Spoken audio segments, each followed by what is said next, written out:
Alhamdulillahi Rabbil alamin wa salatu wa salamu ala nabiyyina Muhammad wa ala alihi wa ashabihi ajma'in. Allah Taalam barыбызга пайдалуу илим, адал рызкы жана кабыл болгон амал насип кылсын. Аллах Тааламдын жардамы менен Имам Навави рахимахуллах топтогон 40 хадис китебиндебиз. Бүгүн 3-чү хадистебиз. Arapça aytılışı An Abi Abdurrahman Abdullah ibn Umar ibn al-Khattab radıyallahu anhuma قال سمعت رسول الله صلى الله عليه وسلم يقول بني الإسلام على 5 شهادة أن لا إله إلا الله وأن محمدا رسول الله وإقام الصلاة وإيتاء الزكاة وحج البيت وصوم رمضان رواه البخاري ومسلم. Абу Абдуррахман Абдуллах ибн Умар ибн Хаттабтын баласы Абдулла деген бол. Ал дагы сахаба. Атасы да сахаба, өзү да сахаба. Ошол баяндаган, кабарлаган хадисте мындай дейт. Ал пайгамбар саллаллаху алейхи ва салламдын төмөндөгү айткан хадисти уккан. Ислам 5 негиздин үстүндө курулган. Аллахтан башка сыйынууга ылайыктуу эч бир зат жок жана Мухаммад анын элчиси экендигине күбөлүк берүү. Биринчisi. Андан кийин намаз окуу, зекет берүү, анан ажылык милдетин өтөө жана Рамазан орозосун тутуу деген. Бул хадис Сохих Бухари Муслимде келген. Биринчиден бул жерде Ибн Умар деген бул Умар ибн Хаттабтын баласы. Умар ибн Хаттаб билесиздер, Холафай Рошидиндерден, улуу сахабалардан. Абдулла деген жаш сахабалардан 4 сахаба таанылат. Ошонун бири Абдулла ибн Умар жана Абдулла ибн Зубайр, Абдулла ибн Аббас, Абдулла ибн Амр ибн Ас деген 4 Абдулла деп коет, ушунда аталган. Ал эми Абдулла ибн Масуд деп айтылса, ал улуу сахабалардан болот, Абдулла ибн Масуд. Ошон үчүн анын жашындагы адамдар эмес, бул жаш андан кийинки келген жаш сахабаларда. Ушун 4 Абдулла деген ат менен алымдарда таанымал. Умар ибн Хаттабтын сөзү бар. Саму ауладакумул кунья хатта юлакабу деп. Балдарыңарды жакшы лакап менен, жакшы бир кунья менен атап калгыла, алар антпесе башка лакап менен таанылып калат дейт. Сахабалардын адатынан, сахаба деген ким бул? Бул пайгамбар саллаллаху көргөн жана ага ыйман келтирген жана ошол ыйманда өлгөн адамды сахаба деп айтылат. Кимде ким пайгамбар саллаллаху көрүп бирок ыйман келтирбесе, ал сахаба эмес. Кимде ким пайгамбар саллаллаху алейхи ва салламды көрүп, ыйман келтирип, бирок капырчылыкта өлүп калса, ал дагы сахаба эмес.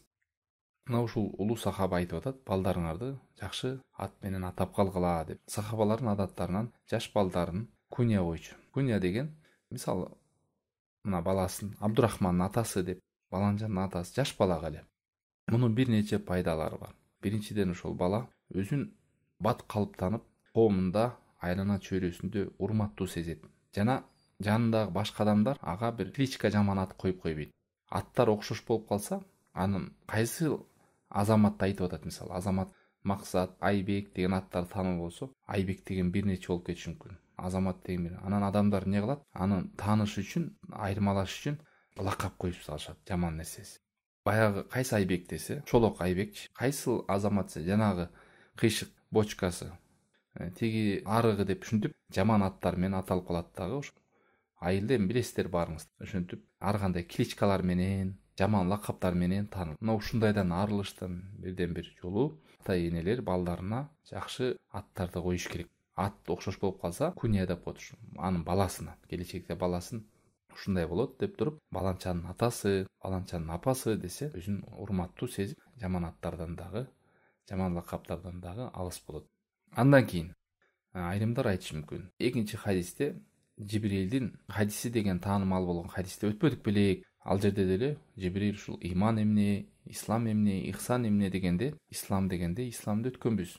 Ал эми 3-чү хадисте дагы бир бул хадистин келишинде эмне максат, эмне ой десе, алымдар айтат. Имам Нававинин 3-чү хадиске дагы исламдын рүкүндөрүн, исламды киргизген себеби өтө зарылдыгынан дейт.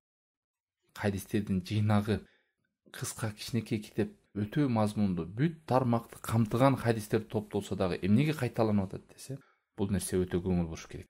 Исламдын уст негизи, түркүгү, тиреги болгон рүкүндөрү зарыл нерсе деген билдирет. Ошондуктан жакшылап ислам дегенде эмне? Ислам бул пайгамбар саллаллаху алейхи ва саллям алып келген дин. Болбосо бардык пайгамбарлар алып келген дин бул ислам болгон. Адам алейхисаламдан баштап акыркы пайгамбар Мухаммад саллаллаху алейхи вассаламга чейин пайгамбарлардын дининин баардыгы ислам болгон. Болгондо гана алардын шарияттары заманына, дооруна, адамдардын акыбалына жараша ар кандай болгон. Пайгамбарлар баардыгы бир тууган, баардыгы жалгыз Аллахка чакырып, жалгыз Аллахка моюн сунууга негиздери бир болгон. Ислам, мусулман деген Аллахка бет алды, моюн сунду, кабыл кылды дегендей нерсе. Бирок заманга жараша шарияттар өзгөчөлөнүп бири-биринен. Ал эми азыркы күндө Мухаммад саллаллаху алейхи вассаламдан келгенден баштап ислам деп айтылганда, биз бул Мухаммад саллаллаху алейхи вассалам алып келген ислам. Эмнеге? Себеби Мухаммад саллаллаху алейхи вассалам акыркы пайгамбар. Мындан кийин пайгамбар келбейт. Жер бетинде эч бир адам мурунку пайгамбарды баш ийем, мен Мусага баш ийем, мен Исага баш ийем, мен Адамга деген болбойт. Пайгамбар саллаллаху алейхи вассалам акыркы пайгамбар. Керек болсо Иса алейхиссалам түшсө дагы, Махди чыгат, Иса алейхиссалам келет кыямат каймалында. Ошолар дагы Мухаммад саллаллаху алейхи вассаламдын үммөтү болуп, шариаттын өкүмүндө жүргүзөт жер бетинде. Жөөттөр, христиандар өз доорунда пайгамбарын ээрчип мусулман болсо, бүгүнкү күндө христиандар, жөөттөр эгерде пайгамбар саллаллаху алейхи вассалам алып келген динди кабыл кылбаса, алар мусулман болуп саналбайт. Себеби ал пайгамбар саллаллаху алейхи вассаламга баш ийген жок, алып келген кабарга моюн сунуп ишенген жок. Кээ бир адамдар бүгүнкү күндө түшүнбөй эле биздин ата бабаларыбыз карманган дин, ислам деген бул 14 кыл мурун эле чыкканда. Эмне кыргыздар 14 кыл мурун эмне жок болгонбу? Кыргыздардын дини жок болгонбу деп чаташып туура эмес түшүнүшөт. Кайсыл гана адам болбосун, Хыдыр алейхисаламдын дини бар, мен ошого баш ийем, же бир баланча пайгамбар бар, ошого баш ийем деп Мухаммад саллаллаху алейхи вассаламдан башка нерсени айта турган болсо, ошого эрчинсе бул динден чыгат. Анын ыйманы, амалы эч нерсеси жардам бербейт, Кудай сактасын. Аллах таалам буйруган: "Ва ин тутиуху тахтаду". Эгер силер Мухаммад саллаллаху алейхи вассаламга баш ийсеңер, силер түз жолдо болосуңар. Болду. Мурунку шарияттардын баардыгы өкүмү жокко чыгарат дагы жалгыз баш ийиле турган пайгамбар саллаллаху алейхи вассалам ээрчиде тургандар. Жана Куран, Аллахтын китеби. Тоорат, Забур, Инжил, мурунку сухуфтар өзгөрүп, өкүмдөр жокко чыккандай эле мурунку пайгамбарлардын дагы өкүмдөрү, буйруктары биз ага изилденбейбиз. Биз изилдей турган Мухаммад саллаллаху алейхи вассалам. Ислам 5 негиздин үстүнө курулган дейт. Ушул сөзгө маани бериңиздер. Курулган деген сөз, стройканы түшүнүсүздөр, элестетиңиздер. Здание курулуп атканда ошонун тиркектери бар, негиздери деп коет, түркүктөрү, сүйөнүчү негизги столптору болот. Пайгамбар саллаллаху алейхи вассалам, бул биз ислам деген бул колго кармалбаган, көзгө көрүнбөгөн, бул маанавий сөз болот да. Ушуну биз туура түшүнүш үчүн пайгамбар саллаллаху алейхи вассалам бизге көзгө көрүнгөн, мындай сезип кармала турган нерсеге салыштырып туруп сүрөттөп атат пайгамбар. Мечитти элестетиңиз, үйдү элестетиңиз, 4 устуну бар. Себеби дегенде кээ бир маанавий болгон сөздөр көзгө көрүнгөн нерсе менен мисалдаса, ачыкталат, баян бизге толук түшүнүктүүрөөк болот. Мына ушул исламдын 5 түркүгү бар болот. Ушунун негизинде курулган. Эми элестетиңиздер. Түркүк, столп, негиз 5 нерсеге мындай сүйөнүп турат деген. Мунун кайсы бири кулап калса, ал алсыз болуп кыйшайып калат же кулап түшөт толугу менен. Рүкүн, исламдын 5 рүкүнү бар дегенде, таянычы, негизги таянган нерсени рүкүн деп айтат. Мисалы, үйдө деле курганда 4 жагына сесмопояс деп коебу, эмнени куюп, анан калган кирпич да. Бирок жана 4 бурчу болбосо, чатыр кулап калат. Мына ушул сыяктуу ушуну рүкүн дейт. Рүкүнсүз, тирексиз ислам болбойт деген сөз. Эми суроо келет. 5 түркүк, 5 устун, 5 тирек. Шуну бири эле кулап кала турган болсо, эмне болот? Алымдар айтат: "Дайин хадама рукун имман яскут бина", эки нерсенин бири болот. Эгер 5 түркүктүн негизин бири кулап кете турган болсо, анда ал алсырайт деп кыйшайып кулайын деп, же кулап кетет толугу. Элестетиңиз, ислам, адамдын исламы сүйлөнүп атат беде. Капыр менен ыйман, мусулман менен мусулман эмес. Исламдын кайсыл учурда адамы алсызданып калат, исламы кайсыл учурда жок болуп кетет деген сөз болуп атат беде. Ал эми 5 түркүктен жоголо турган болсо, анда болду, ислам жок деген сөз. Калган амалдар бар да, ислам бул кеңири нерсе. 5 нерсе бул негизги түркүк деген сөз. Негизи деген сөз. Булар болбосо, калган амалдарга пайда жок. Ушинтип элестетиңиз. Үйдү курдуңуз, бир чатырды, ичине люстра коесуз. жашынакай төшөк саласыз, потологун жасайсыз. Бирок стундар кулап кетсе, жанан баары күйүлүп түшөт. Люстра ичинде коздуктун баардык здания кулап түшкөндөй эле. Мына исламда дагы 5 негиз жок болсо, кылган сооп амал, жакшы сөзүңүз, садакаңыз, эмне жакшы иште, зикириңиз баары жок деген сөз. Элестетиңиз. Кээ бир учурда зданияларды байкаңыздар, чатыр бир нерсе койгондо деле сүйүнүчү бир негизги тиркек бар, ошону кулатып салсаң полный ал чатыр кулап түшөт. Мына ошондой эле исламда дагы кээде бир эле рүкүнү жок болсо толугу менен колунат. Мисалы, биринчи рүкүн Аллахтан башка сыйынууга татыктуу зат жок, Мухаммад саллаллаху алейхи вассалам элчиси деген нерсе бир эле ушул рүкүн жок болсо, болду. Намаз да жок, орозо да жок, зекети да жок, ажылык да жок. Ажылыкка канча барсың, канча намаз окубасын, канча зекет бербесин, канча орозо тутпасын, эч нерсе жок. Эмнеге? Себеби анын негизги рүкүнү жок болду. Ал шахадату алла илаха иллаллах ва анна Мухаммад расулуллах. Ижма менен алымдар айтат. Кимде ким шахада жоголо турган болсо, бир эле рүкүнү, исламдын бир рүкүнү. Анда башкасын бар жок болот. Кандай коркунуч. Ошон үчүн алымдар сайрап, какшап, адамдар ла илаха иллаллахны үйрөнгүлө, ла илаха иллаллахнын шарттарын билгиле, ла илаха иллаллахнын маанисин буза турган нерселерди билгиле, Мухаммад расулуллахнын шарттарын билгиле, Мухаммад расулуллахнын буза турган нерселерди билгиле, ошол нерседен сак болуш үчүн деп күйүп бышып айтып аткан себеби ушуда. Антпесеңер калган кыйналып, канча өмүрүңөрдү коротуп, убакыт жумшап, орозоңор сууга чаңкоо, ачкачылык болуп калбасын. Намазыңар жөн эле физзарядка болуп калбасын. Эч бир пайдасыз болуп калбасын. Сооп топтолбой, адам күнүдөн башка эч нерсе таппай калбасын. Үйрөнгүлө деген ушул. Бир эле рүк булабы менен башкаларда жок болот. Эми шахадасы дурус. Калган күндөрдүн бири кулай турган болсочу. Алымдар айтат: "Фа амма бакиятул аркан, ва ида фуқида минха ма вужуду шахадатейн." Кимде ким шахадата дурус болуп, ла илаха иллаллах Мухаммад расулуллах деген келмеси дурус ордунда болуп, бирок кийинки рүкүнү бузула турган болсо, эмне болот суроо? Намазда, туурабы? Мисалы, бир адам ла илаха иллаллах Мухаммад расулуллах деп айтып атат. Аллах жалгыз, ага гана ишенем, андан башка сыйынуу зат жок, пайгамбарды мойнума алам, ишенем, болгон эле намазым жок деп атат. Ушул адамдын абалы кандай болот деген сөз. Экинчи чоң рүкүнү жок деп атат. Бул алымдардын арасында бир нече сөзү бар деп атат. Бул адамдын абалы боюнча. Айрым алымдар айтышат, эгерде ал адам жөн эле жалкоолуктан жана шалакылыктан, боштуктун себебинен ана мына окуйм деп жүрсө, бирок оюнда ма сиххатил этикад, ою пикири түз. Намазга, башка рүкүндөргө жаман ою жок. Кээ бирлер айткандай, намаз бул жөн эле тазалыкта, орозо жөн эле ачкачылыкта, диетада, кедей кембагалдардын абалын билиш үчүн байларга буйрулуп калган деген ушундай жаман бузуку ойлору болбосо, жөн эле жалкоолуктан, алсыздыктан кыла албай атам десе, бунун абалы хилаф дейт. Айрым адамдар ушинтип жүрсө, көпчүлүк алымдар айтат, эгерде ушинтип уланып жүрүп өтүп кете турган болсо, Кудай сактасын, бул исламдан, ыймандан ажырап өлөт. Ыйманы, пикири түз болгон адамдын абалын айтып атабыз. Кудай сактасын. Ал эми жанантип каршы сүйлөгөндөрдү айткан жокпуз. Намаз парз эмес, орозо парз эмес, бул жөн эле деген сөздөрдү айткан жок. Берде намаз парз, орозо парз, бирок ошону аткара албай атат. Шахадасы эле бар, бирок амалы жок болуп атат, калган рүкүндөрдө деген сөз болуп атат. Кээ бир алымдар айтат, жалкоолонуп жана кайдыгер болуп, кош көңүл кылып жүрө берген өмүр сүрүп. Көрдүңүздөрбү, туугандар, кандай коркунучтуу. Бир адамды азыр намаз окуганда сен капыр деп айта албайбыз. Бул жалпы өкүм айтыла берет. Бирок адам ушу өлүп кете турган болсо, Аллах таала мага кантип карайт жүзүн. Эң биринчи эле сурак намаздан сурайын десе, намазы жок болсо. Намазы бар болсо, калган амалы бар. Намазы жок болсо, башка амалдары жок. Намазы жакшы болсо, башка амалы жакшы. Намазы жаман болсо, башка амалдар да жаман.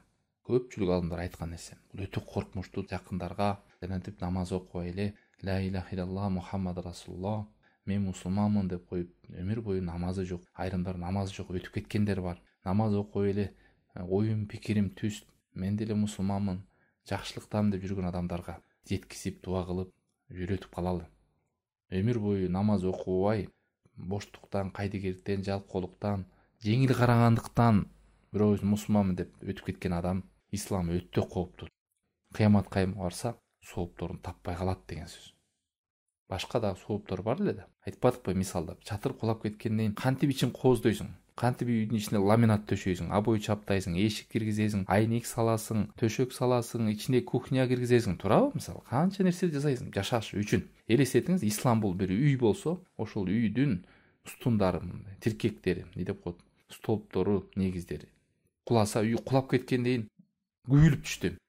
Эмне киргизесиз ал үйгө? Эч нерсе киргизбейсиз. Себеби негиз, рукун жок болду, кулады. Мына ошондой эле адамдын исламын 5 негизи бар. Ошол негиздин эң башы шахада. Ар жак 4 негиз тап келсе дагы пайда бербейт. Себеби негизги кулады. Мечитке киргенде билесиздер го, чоң стундар турат го. Ошол кармап турат мечиттин потологун. Стун куласа, болду, мечит кулап түшөт, адамдар басып калат. Пайгамбар саллаллаху алейхи вассалам ислам 5 негизге курулган деген сөз тиркек стундарды айтып атат. Ла илаха илlallohдан Мухаммад расулан куласа, берки 5-өө 4-өө мындай эле күйүлүп түшөт, пайда жок деген сөз. Канча деген хадистер, асарлар көп келет. Адам менен Аллах Тааланын ортосундагы бул намаз. Бир эле нерсе ушул намаз 7 кабат асмандан буйругу түшкөн.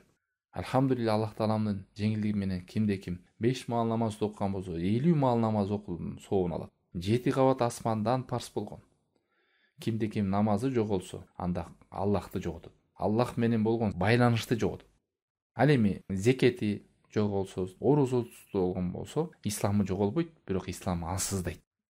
Мына имам Навави, караңыздар алымдар, карапайым элдер, адамдар түшүнсүн деп мунун кандай өтө зарыл экенин белгилеп басып, экинчи хадиске исламдын түрктөрүн Жибирейил сураган хадис деп дагы киргизсе дагы, кайра эле 3-чү хадисте исламдын түрктөрү деп киргизип атат. Негиздери деп. Кандай олуттуу экенин билсин. Намаз бул диндин тиреги, ким аны таштаган болсо динин кулаттыр дейт. Адам менен ширк менен капырдын ортосундагы айырма бул намазды таштоо деген. Намазды таштоонун өкүмү окшоштуу кайники капырчылыкка, ширкке түшүп калгандай деп атат, Кудай сактасын. Ибн Раджаб айтат: "Вакад варадат ахадис мутааддида", көп деген хадистер келди. "Тадуллу ала анна ман таракаха факад хаража минал ислам". Ошонун баары далалат кылып көргөзүп турат, кимде-ким намаз таштай турган болсо, ал исламдан ыргып кетет дейт. Ибн Умардын сөзү бар: "Ла хадда фил ислам лиман тарака сала". Намазды таштаган адамдын исламда үлүшү жок дейт. Насиби жок. Насиби жок деген сөз исламда орду жок. Ахмадда, Ибн Исхакта айтат: "Иблис Аллах Тааламды көрүп туруп, Роббисин көрүп туруп капыр болгон. Эмнеге десе, ушул адамга сажда кылбай койгондуктан. Адамга сажда кыл деди, Иблис сажда кылбай койду, моюн сунбай. Ошонун себебинен капыр болуп кыямат кайымга чейин өкүнөт. Ал эми адам баласы Аллах Тааламга сажда кылбай өтүп кетсе эмне болот дейт. Абалы жыргаган болобу? Эч убакта адам намазсыз ийгиликке жетем деп, намазсыз бир Аллахтын ыраазылыгын табам деген адам адашат. Адамдын башы жок болсо, кол, бут, эч нерсе пайда бербейт. Колсуз адам жашап кете алат. Бир колу жок, бир буту жок, эки колу жок деле жашагандар бар. Бирок башы жок, моюндан ары ырык кеткен адам жашаганын көрдүңүздөр беле? Мына ошондой эле намазсыз калган иштер, орозосу, зекети, кылган сооп амалдары, Кудай сактасын, Аллахтын алдында эмне болот? Ошон үчүн буга өтө олуттуу караңыздар. Андан кийин биз ушул сөздү айтпадык, шахада деп, шахада күбөлүк келтирүү дегенде эмнедин түшүнөбүз? Күбөлүк келтирмейинче адам исламга кире албайт. Күбөлүк дегенде адам жүрөгү менен ишенүүсү. Жүрөгүңүз менен ишенип, ынанып, андан кийин тилиңиз менен айтууңуз, ла илаха илlalloh деп. Ушулар болуш керек. Тек гана дудук болуп калса эле, ага үзүр бар. Бирок тили чыккан болсо, ал адам тили менен дагы баяндап, ачыктап айтыш керек. Жүрөгү менен ишениш керек. Эгерде тили менен айтпай кое турган болсо атайлап, кээ бирөө теке билен айтпай койгон.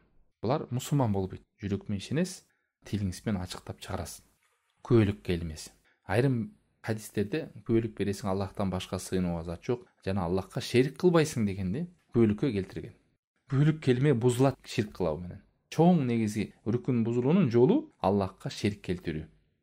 Шерик келтирген адам күбөлүк келмесин бузду деген сөз. Сиз убада берип атасыз: "О Аллахым, сен жалгыз кесиң. Сага ынандым, ишендим, моюн сундум" деп тилиңиз менен айт. "Сенден башка эч кимге сыйынбайм. Сага гана арнайым ибадатымдын бардыгын" деп айтып келип туруп, анан кайра башка бирөөгө сыйынып, башка бирөө үчүн кыла турган болсо, анда бул күбөлүк келмесине доо кетип атат. Бардык ибадатыңды жалгыз Аллах Тааламдын өзүнө арнап, эч нерсени шерик кылбастан жана ортомчу кылбайсыз. Ширк эмне дегенде, Аллах Таалам сени жаратса, сен ага шерик кошуп, теңдеш кылып койгонуң дейт бирөөнү. Аллах жаратты сени, ага кайрылбастан ага да бирөөгөн теңдеш кылып теңеп койгонуң бул ширк деген да, ширк кылуу деген. Эми адамдарды шаташканы, ыйман дегенде көпчүлүк адам мен Роб мен бар деп, Кудай бар деп ишендим менен ыйман бүтүп калгандар бар. Мындай ыйман пайгамбар саллаллаху алейхи вассалам мусулман эмес деп согушкан мушриктердеги ыйман ушул түшүнүк болгон. Алар ыйман келтирген, ишенген. Бирок пайгамбар саллаллаху алейхи вассалам алып келген нерсеге моюн сунган эмес. Болбосо пайгамбар саллаллаху алейхи вассалам өзүнө да ишенген. Пайгамбар экенине. Жалгыз Аллах бар экенине да ишенген. Айрымдар текеберленип тили менен айтуудан баш тартты. Ата бабалар эмне дейт, эл журт эмне дейт деген нерсе. Айрымдар көгөрүп, кур намыс деп баш ийбеді. Качан гана Кудай жок, капыр болгон абал айтылбайт. Андайлар өтө аз болгон. Фиравун болгон. Анда да алар кыйынчылыкты көргөндө жүрөгүм мен ишенген. Востай канат хаңфусум деп келет. Билген, бирок текеберлиги байлыкка, мансапка малым калгандыктан моюн берген эмес, напсис. Кимде ким ла илаха иллаллах деп күбөлүк берип, Аллахтан башкага сыйынган болсо, бул күбөлүгү жалган. Кимде ким ла илаха иллаллах деп күбөлүк берип туруп, жүрөгүмө ишенип туруп, бирок тили менен айтпаса, бул дагы жалган. Себеби дегенде, Аллахтан башка сыйынууга татыктуу зат жок деп айткан күндө дагы сыйынуучу заттар бар да. Бирөөлөр уйга сыйынып атат, бирөөлөр эстеликтерге сыйынып атат. Бирок чыныгы сыйынууга татыктуу зат бул жалгыз Аллах таала. Андан башка нерсенин баардыгы жалган. Аллахка күбөлүк келтирүүнү көрүп тургандай, билип, ынанып, ишенип, туюп күбөлүк келтирип атасыз. Ушул бир рукунга эки нерсени кошуп караңыздар. Аллахтын жалгыздыгына күбөлүк берип жана пайгамбар Аллахтын элчиси экенине күбөлүк берип. Кимде ким Аллахка күбөлүк берип туруп, Мухаммад саллаллаху алейхи вассаламга күбөлүк бербесе, Аллахка берген күбөлүгү да жарабайт. Кимде ким Мухаммад саллаллаху алейхи вассаламга күбөлүк берип туруп, Аллахка ширк келтирип күбөлүгүн бузса, ал Мухаммад саллаллаху алейхи вассаламга дагы күбөлүгү бузулат. Мына ушуну эриш аркак кылып бир рукунга кошкон. Айткан жок, исламдын 6 түркүгү бар, 6 рукуну бар. Биринчи жалгыз Аллахка, экинчиси Мухаммад саллаллаху алейхи вассаламга ыйман келтирүү деген жок. Бир рукунга экөөнү кошту.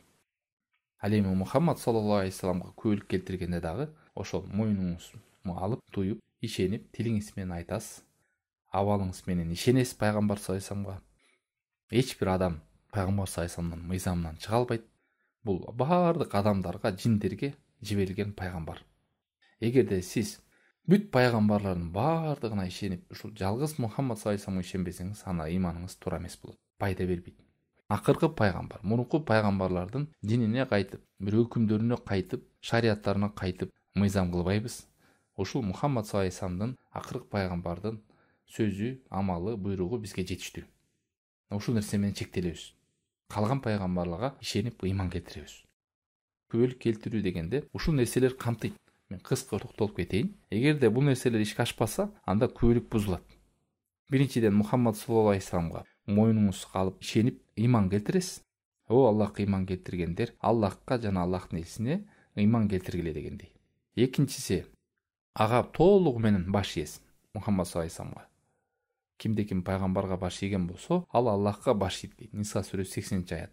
Үчүнчүдөн, пайгамбар саллаллаху алейхи вассаламга күбөлүк келтирүүдө сиз ишенесиз. Пайгамбар саллаллаху алейхи вассалам айткан гайыптарга, өткөн нерселерге жана келечектеги нерселерге айткандарга ишенесиз. Ушуга шегиңиз болсо, анда Мухаммад саллаллаху алейхи вассалам күбө келмелигиңиз бузулат. Төртүнчүсү, пайгамбар саллаллаху алейхи вассаламдын сөздөрүн, жалпы амалдарын баардыгына ээрчийбиз. Бул сөз өтөт, бул амал өтпөйт, муну кылам, тигини кылбайм, бул туура бизге, бул туура эмес деп айтылбайт. Пайгамбар саллаллаху алейхи вассалам баардык сөзү, баардык кыймыл аракети ээрчийбиз. Эгерде силер Аллах таалам жакшы көрсөңөр, анда мени ээрчигиле деп айткылайт. Аллах таалам айткан Мухаммад саллаллаху алейхи вассалам. Ошондо Аллах таалам силерди жакшы көрөт, күнөөңөрдү кечирет. Бешинчиден, пайгамбар саллаллаху алейхи вассалам тыйган нерселер баардыгынан тыйылуу. Кайсы нерсени арам десе арам деп көрөбүз, туура эмес десе туура эмес деп көрөбүз. Оматакум расулу фахуду, Аллахтын элчиси эмне алып келген болсо кабыл кылгыла. Ома нахакум анху фантаху, эмнени тыйган болсо тыйылгыла. Ваттакуллах, Аллахтан коркула. Инналлаха шадидул иқаб, Аллах таалам катуу азаптайт дейт. Алтынчыдан, пайгамбар саллаллаху алейхи вассаламдын сөзүн баардык адамдардын сөзүнөн өйдө коебуз. Атам айтты эле, чоң атам айтты эле го, биздин үрп адатыбыз мындай го, тигиндей го дейт. Мына мушриктер, Меккенин адамдары ушинтип ыймандан кур калган. Азыр ушул нерсе чакырып кагылыштырууга, ушундай нерселерге мусулмандарды атай бир батыштан ислам душмандары акча каржылап, кээ бир берде ыймандан ажырап калган адамдарга акча менен камсыздап, ушинтип мусулмандарды жаман кура эмес түшүнүктөргө кагылыштырууга кызыктар адамдар бар. Мушриктер да ушинтип Меккенин адамдары пайгамбар саллаллаху алейхи вассаламды сен ата бабалар салып келбеген динди алып келдиң, биздин салтыбызды тебеледиң, биздин үрп адатыбызды жоготтуң деп ушинтип ыймандан ажырап кетти. Мына биринчи тепкич. Ошон үчүн пайгамбар саллаллаху алейхи вассаламдын сөзүн сөздөй, амалын амалдай, эч бир адамдын сөзү өйдө турбайт. Пайгамбар саллаллаху алейхи вассаламдан мыйзам катары, закон катары кабыл алыш керек. Мына ошондо шахадасы турул, анан жаккан жерин кабыл кылам, жакпаган жерин кабыл кылбайм деген адам бул шахадасы Аллах Таалам Куранда айтат: "Ла туқаддиму байна ядайиллахи ва расули". Эй адамдар, Аллах иман келтиргендер, Аллахтын сөзүнө жана пайгамбар саллаллаху алейхи вассаламдын сөзүнө эч сөздү өйдө койбогула дейт. Мына бүгүн угуп жүрөбүз. Кээ бир адамдар өйдө коет. Аллах Таалам айтып атат го, пайгамбар саллаллаху алейхи айтты го бул жерде десе, жок. Мен бир китептен окугам, бир файласоф мындай деген, же өзүнүн напсисин өйдө коет, өзүнүн түшүнүгүн. Көрдүңүздөр, Мухаммад Расулулла деген шахада келтирүү деген бул жөнөкөй сөз эмес. Ошол нерсени түшүнүп мушриктер, муну мен амал жүзүндө аткара албайм, эгер муну айткандан кийин мен бул буттарым ташташым керек, онун сөзүн өйдө коюшум керек деп бүт нерсени түшүнгөндүктөн алар ээрчиген жок. Ал эми бүгүнкү күндө талаптарды, бул нерселерди билбегенден ла иляха иллаллах Мухаммад Расулулла деп коюп, Аллахтын акысын тебелей турган иштер жасай берет. Мухаммад саллаллаху алейхи вассаламдын акысын тебелей турган иштер жасай берет. Мына караңгылыктан, жахилдиктен. Илим албаса адам билбеген нерселерге каршы туура эмес иштер жасап жүрө берет. Жетинчиден, пайгамбар саллаллаху алейхи вассаламды өзүңүздүн напсиңизден дагы, жаныңыздан, акчадан дагы, баладан дагы, атадан дагы, энеден дагы, баардык адамдардан дагы, аялыңыздан дагы жакшы көрүш керек. Пайгамбар саллаллаху алейхи вассалам айтат: "Ла ю'мину ахадукум хатта акуна хабба илейхи мин валидихи ва валадихи ва нас ажмаин". Сиздин эч бириңер, караңардан бирөөңөр момун ыймандуу боло албайт, качан мен ага анын атасы, энесинен дагы, баласынан дагы, баардык адамдардан сүйкүмдүү болмоюнча дейт. 8-ден, пайгамбар саллаллаху алейхи вассаламдын укумуна, өкүмүнө ыраазы болуу. Эми болор иш болду, эми эмне кылайын, аткара берейинчи, айла жок дем, мусулман болуп алдым деп кээ бирлер ичинен ооруп, адамдар карап да турат, же ичинен жактырбайт, мунун артынан тозокко түшүп калат экен, кой деп жаман көрсө да ичи тарып болсо амал кыла берүү, бул да шахаданы бузат. Ошону сүйүп, жакшы көрүп, ыраазы болуп аткаруу. Жана 9-су, пайгамбар саллаллаху алейхи вассаламды негизги үлгү тутуу. Болду, пайгамбар саллаллаху алейхи вассалам эмне десе баш ийем, эмнеден кайтарсак кайтам. 5 түркүгү: биринчиси шахада ла иляха иллаллах Мухаммад Расулулла, андан кийин намаз, анан зекет. Зекеттин өлчөмү келип, зекетти чыгарыш керек. Кимде-ким зекетти чыгарган болсо, анын акчасынан кемибейт, эч нерсеге. Акчасы тазарып, берекелүү болот. Жана анын артынан кедейлерге дагы көп жакшылык болот. Кедейлерге жардам болот. Жана мунун акчасы тазарып, акчасы кемибейт. 40-тан 1 эле бөлүгүн берет. Өлчөмгө жете турган болсо, ошонун 40-тан 1 бөлүгүн гана берет. 1 жылда 1 келген орозо, орозодагы дененин ибадаты, зекет акчанын ибадаты, мындай акча менен курбанчылык кылат. Анан ажылык. Зекет көп адамдарга туш боло бербейт. Орозодагы кээде үзүр болуп адам ооруп калат. Бирок намазга эч кандай үзүр жок. Ооруса дагы отуруп окуй берет. Ошон үчүн намазда өкүмү, рүкүнү өтө коркунучтуу. Шахаданы го белгилүү болду. Бирок намазда кээ бир адамдар жеңил карап өмүрү өтүп келаткандар бар. Эртең ана мына деп отуруп өтүп кеткендер бар. Ошон үчүн буга олуттуу караңыздар, намаздын убактына, намаздын алдындагы даратка, намаздын ичинде ойду бөлбөй окууга, шарттарына, намаздын ичиндеги рүкүндөргө, мустахаптарына, сүннөт амалдарына бар көңүл буруш керек ошого. Намаз окубай, намазга түшө элек жакын бир туугандарга эскертиңиздер. Туура эмес түшүнүп албайлы. Намаз жок адамды барып капыр деп жүрсөк, антип бир адамга жүзүнө карап өкүм берилбейт, сен капырсың деп. Жалпы өкүм айтылат, бирок бир адамга биз айта албайбыз.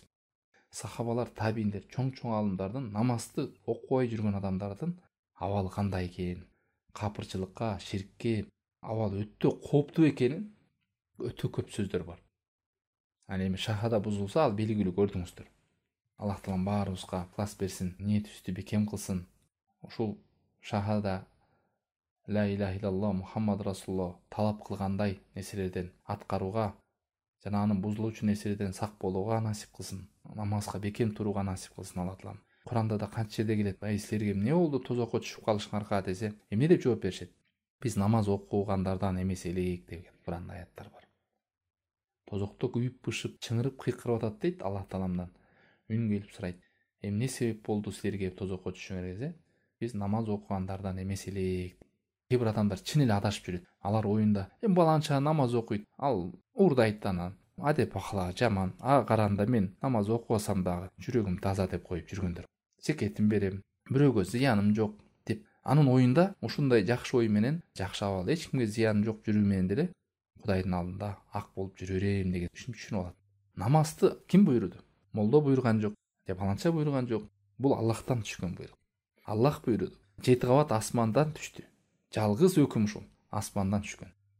Аллах менен байланыш 50 убакыт эле башында. Билесиздер, Муса пайгамбар саллаллаху айтып отур. Мухаммад, көрдүм бул үммөттү. Адамдар менен талашып, согушуп көрдүм.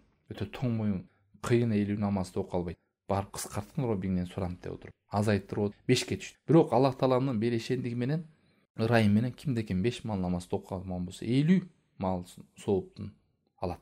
Себеби Аллах таалам момун ушундай жазган, 1 сооп кылса 10 соопко жазат. 5 мал сооп 50 мал сооптун алат. Анан ушул 5 малды да таштап койсок, кантип Аллах таалам жүзүн карайбыз? Аллах тааламды көрүп туруп капыр болгон иблис. Жана жогоруда айт, жөнөй махлукка сажда кылбай койгондуктан. Аллах таалам бизге айткан жокко, махлукка сажда кыл деп. Аллахка сажда кыл деп. Мен жараттым сага, мага сажда кыл. Бир күндө 5 жолу сажда кылып коюудан эмне тосуп атат бизди тууганда? Ушунчалык да өз үчүн жаныбызга кайдыгер болобуз. Коркпойлу. Качанга чейин жүрүш керек. 30 жаштагылар бар, 40 жашта деп жүрөт, 50 жашта. Канча адамдар мен неберели болгондо окуйм деп ага чейин өтүп кетти. Көз алдыбызда эле, өзүңүздөр деле караңыз, таанып жүргөн эле адамдар эртеңде отуруп. Кимдин даараты жок болсо, намазы жок. Кимдин намазы жок болсо, иманы жок.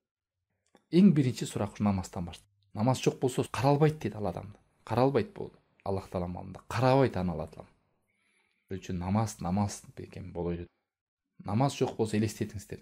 Жашоо жок, акыретте жок, ибадатта жок. Намазды көздүн карегиндей сактайлы. Исламдын негизги түркүгү. Бул жок болсо берки түркүктөр кулайт, күйүлүп түшөт. Субханакаллахумма бихамдик, ашхаду ан ла иляха иллаллах, ашхаду анна Мухаммадан абдуху ва расулух. Саллаллаху таала аля хайри халкихи ва ала алихи ва сахбихи ажмаин.